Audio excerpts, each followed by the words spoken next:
سبحانك يا لا إله إلا أنت الغوث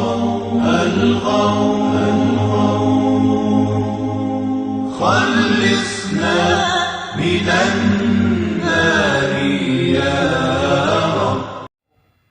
اعوذ باللہ من الشیطان الرجیم. بسم اللہ الرحمن الرحیم. ناظرین السلام علیکم ورحمۃ اللہ وبرکاتہ. آپ کو آج رمضان المبارک کے 5ویں دن پروگرام پیغام رمضان میں خوش آمدید کہتے ہیں. ناظرین انشاءاللہ ہم آج کے دن رمضان المبارک کے 5ویں دن کی دعا اور اس کا ترجمہ اور مختصر تشریح کے ساتھ آپ کی خدمت میں پیش کرنے کی سعادت حاصل کریں گے. رمضان المبارک کے 5ویں دن کی دعا کا آغاز کچھ اس انداز سے ہوتا ہے: بسم اللہ الرحمن الرحیم.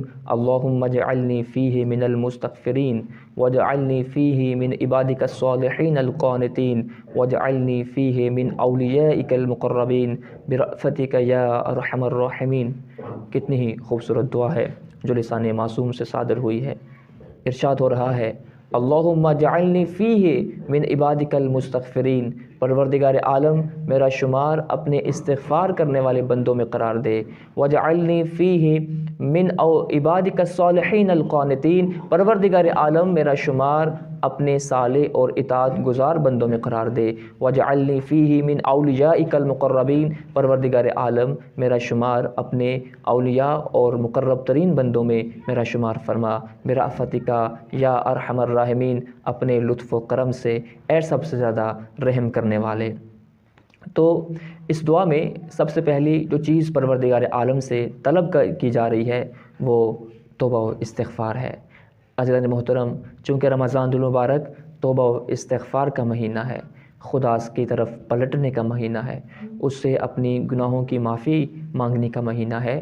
اس لیے کہ رمضان خالصتاً تزکیہ نفس اور تقوی الہی اختیار کرنے کا مہینہ ہے، اور تزکیہ نفس کا تعلق دل سے ہے. جس طرح نماز پڑھنے کے لیے جسم کی طہارت ضروری ہے اور جسم کی طہارت کے لیے ہم وضو کرتے ہیں، اسی طرح دل کی پاکیزگی کے لیے استغفار ضروری ہے اور ہمیں استغفار کرنی چاہیے. جب ہم استغفار کریں گے تو پھر ہمارا دل جو ہے وہ پاک و پاکیزہ ہوگا. اور چونکہ استغفار خالصتاً جو ہے وہ دل کی کیفیت کا نام ہے، اس لیے جو استغفار ہے وہ بھی انسان کی دل سے نکلنی چاہیے.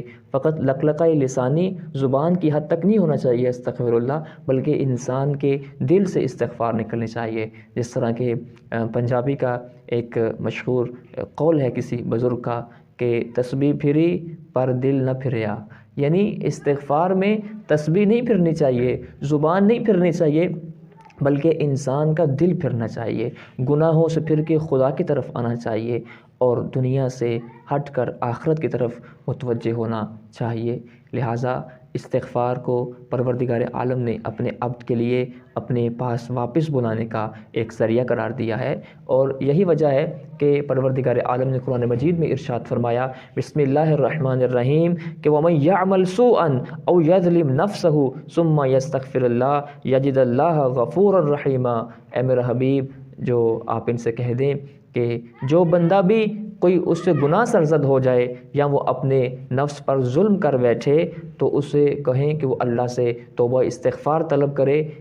یجد اللہ غفور الرحیم، یقیناً وہ اللہ کو غفور الرحیم پائے گا، اللہ اس کے سارے گناہوں کو بخش دے گا.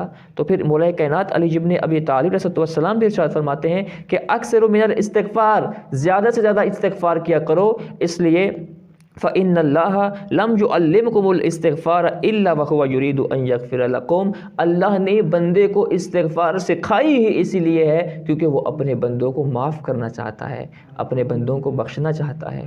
اور جب انسان استغفار کرتا ہے تو نہ صرف اللہ اس کی گناہوں کو معاف کر دیتا ہے، بلکہ وہ اتنا کریم ہے عزیزان محترم کہ جو انسان گناہ کرتا ہے، اللہ جب وہ اللہ کی بارگاہ میں توبہ استغفار کرتا ہے تو اللہ صرف اس کے گناہ معاف نہیں کرتا ہے. یعنی اصلاً ایک کاغذ ہے، اس کے اوپر انسان کے گناہ لکھے ہوئے ہیں، اگر وہ توبہ استغفار کرے گا اس کے گناہ معاف ہو جائیں گے، سارا کاغذ صاف ہو جائے گا، تو اس کے نامہ اعمال میں تو کچھ بھی نہیں بچے گا. اللہ اتنا کریم ہے کہ جو بندہ اس کی بارگاہ میں پلٹ آتا ہے، توبہ کرتا ہے، استغفار کرتا ہے، صرف اس کے گناہوں کو معاف نہیں کرتا بلکہ اس کے گناہوں کو نیکیوں میں تبدیل کر دیتا ہے۔ اِنَّکَ مُبَدِّلُ السَّیِّئَاتِ بِالْحَسَنَاتِ، کہ اے پروردگار عالم بے شک تو جو ہے وہ برائیوں کو نیکیوں میں تبدیل کرنے والا ہے۔ تو اللہ آپ خود اندازہ لگائیں کہ جس انسان کے گناہ نیکیوں میں بدل جائیں پھر وہ کس اعلیٰ و عرفہ مقام پہ ہوگا۔ رمضان المبارک خالصتاً توبہ و استغفار کا مہینہ ہے۔ آئیں پروردگار عالم کی بارگاہ میں توبہ استغفار کریں۔ پروردگار عالم یقیناً اس مہینے میں اپنے بندے کو معاف کرتا ہے۔ اسی لیے تو رسول اکرم صلی اللہ علیہ وآلہ وسلم نے ارشاد فرمایا تھا کہ رمضان میں اللہ کی رحمتوں اور برکتوں کے دروازے اس طرح کھلے ہوئے ہیں کہ خدا کی رحمت اپنے بندوں کو تلاش کر رہی ہے، گنہگاروں کو تلاش کر رہی ہے۔ فَإِنَّ الشَّقِيَّ مَنْ حَرُمَ غُفْرَانَ اللَّهِ، سب سے بدبخت بندہ وہ ہے کہ جو رمضان میں بھی اپنے گناہوں کو معاف نہ کروا سکے، اتنی رحمت والے مہینے میں بھی اپنے گناہ معاف نہ کروا سکے، اس سے بدبخت کون ہوگا؟ اور استغفار جو انسان کرتا ہے نہ صرف اللہ اس کی آخرت سنوار دیتا ہے بلکہ اس کی دنیا بھی سنوار دیتا ہے۔ جس طرح کہ سورہ ہود میں ہے کہ حضرت ہود علیہ السلام نے اپنے جو ہے وہ قوم کو حکم دیا کہ ان استغفروا ربکم ثم توبوا الیہ، اے میری قوم اگر تم جو ہے وہ استغفار کرو گے اور اللہ کی بارگاہ میں واپس پلٹ آؤ گے، گناہوں سے نیکیوں کی طرف پلٹ آؤ گے، شیطان سے خدا کی بارگاہ میں آ جاؤ گے، یمتعکم متاعا حسنا الی اجل مسمی، تو وہ ایک مدت تک جو ہے وہ تمہیں جو ہے وہ اچھے طریقے سے جو ہے وہ تمہیں اپنی نعمتوں سے بہرہ مند کرے گا، وَيُؤْتِ كُلَّ ذِي فَضْلٍ فَضْلَهُ، اور ہر صاحب فضیلت کو اس کی فضیلت کے مطابق نعمتوں سے نوازے گا۔ اور پھر جو ہے وہ سورہ ہود میں ایک دوسرے مقام پہ ارشاد فرمایا پروردگار عالم نے کہ یا قومی استغفروا ربکم ثم توبوا الیہ، حضرت ہود نے کہا اے میری قوم اللہ سے استغفار کرو اور اس کی بارگاہ میں واپس پلٹ آؤ، یرسل السماء علیکم مدرارا، اللہ تجھ پر جو ہے وہ بارشوں کا نزول کرے گا، ویزدکم قوۃ الی قوتکم، اور تمہاری قوت و طاقت میں اضافہ کر دے گا۔ اور سورہ نوح میں بھی اس طرح ارشاد ہے کہ حضرت نوح نے بھی اپنی قوم سے کہا تھا اے میری قوم تم اللہ کی بارگاہ میں توبہ استغفار کرو، جب تم توبہ استغفار کرو گے اللہ جو ہے وہ تم پر بارشیں برسائے گا، تمہارا قحط ختم کر دے گا، اور تمہارے مال میں اضافہ کر کے، تمہاری اولاد میں اضافہ کر کے جو ہے وہ تمہاری مدد کرے گا، اور تمہارے لیے جو ہے وہ نہریں بنا دے گا اور تمہیں باغ عطا کرے گا۔ یعنی جب انسان زیادہ سے زیادہ توبہ و استغفار کرتا ہے تو پروردگار عالم نہ صرف اس کی آخرت سنوار دیتا ہے بلکہ اس کی زندگی بھی سنوار دیتا ہے۔ اور پھر مولا کائنات علی بن ابی طالب علیہ السلام نے ارشاد فرمایا کہ الاستغفار یزید فی الرزق، کہ جو بندہ زیادہ سے زیادہ استغفار کرتا ہے پروردگار عالم اس کے رزق میں اضافہ کر دیتا ہے۔ لہٰذا جس بندے کا رزق کم ہو تو علماء کرام عرفاء اس سے یہ وظیفہ بتاتے ہیں کہ ہر روز نماز تہجد پڑھا کرو، اور تہجد میں جب آپ تہجد پڑھ کے فارغ ہو جاؤ تو سجدے میں سر رکھ کے ایک تسبیح 100 مرتبہ استغفار کی کیا کرو، اپنے گناہوں کی بخشش کیا کرو، یقیناً اللہ آپ کے رزق میں اضافہ کر دے گا۔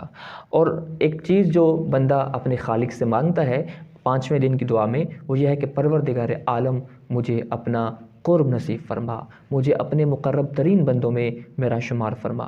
عزیزان محترم، قرب الہی وہ چیز ہے کہ جو ہر بندہ جو ہے وہ اس کا حاجت مند ہے، جو ہر بندہ حاصل کرنا چاہتا ہے، یہی وہ قرب الہی ہے کہ جب بندہ نماز میں کھڑا ہوتا ہے تو کہتا ہے قربتاً الی اللہ، کہ میں نماز پڑھتا ہوں تاکہ اللہ کے قریب ہو سکوں، روزہ رکھتا ہے قربتاً الی اللہ، میں روزہ رکھ رہا ہوں تاکہ اللہ کے قریب ہو جاؤں۔ تو قربت الہی وہ چیز ہے جو ہر بندہ حاصل کرنا چاہتا ہے۔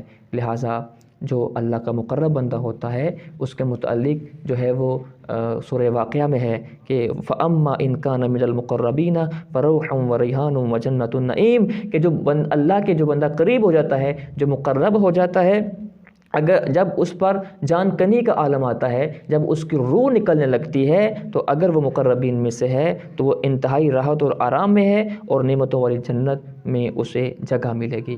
یعنی جو اللہ کا مقرب ہو جاتا ہے اس کی جان آسانی سے نکل جاتی ہے اور اللہ اسے جنت میں جگہ عطا فرماتا ہے۔ اور پھر دوسرے مقام پہ ہے عَيْنًا يَشْرَبُ بِهَا الْمُقَرَّبُونَ، قرآن مجید میں سورہ واقعہ میں ہے کہ جنت میں ایک چشمہ ہے جس میں سے صرف اور صرف مقربین ہی اس میں سے سیراب ہوں گے۔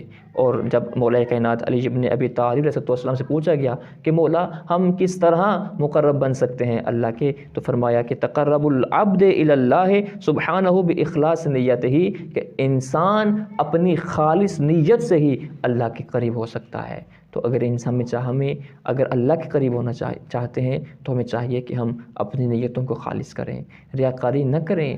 اگر آج رمضان المبارک ہے، ہم کسی مومن کی افطاری کروانا چاہتے ہیں تو یہ نہیں کہ ریاکاری کی خاطر جو ہے وہ بڑے بڑے لوگوں کو بلا کے افطاری کروائیں، بلکہ ہمیں چاہیے وہ یتیم و مسکین جنہیں مکمل طور پہ کھانا بھی نصیب نہیں ہوتا، ان کی افطاری کروائیں خدا کی رضا کے لیے۔ یقین مانیں آپ کو ایسا لطف آئے گا ان کی افطاری سے کہ آپ کو محسوس ہوگا کہ واقعی پروردگار عالم نے آپ کو اپنا قرب عطا کر دیا ہے۔ لہٰذا ہمیں چاہیے کہ ہم ان دنوں میں زیادہ سے زیادہ توبہ استغفار کر کے پروردگار عالم کے مقرب ترین بندوں میں جو ہے وہ شامل ہو جائیں۔ اسی کے ساتھ اجازت دیجیے اپنے میزبان مولانا گلفام حسین حیدری کو۔ والسلام علیکم ورحمۃ اللہ وبرکاتہ۔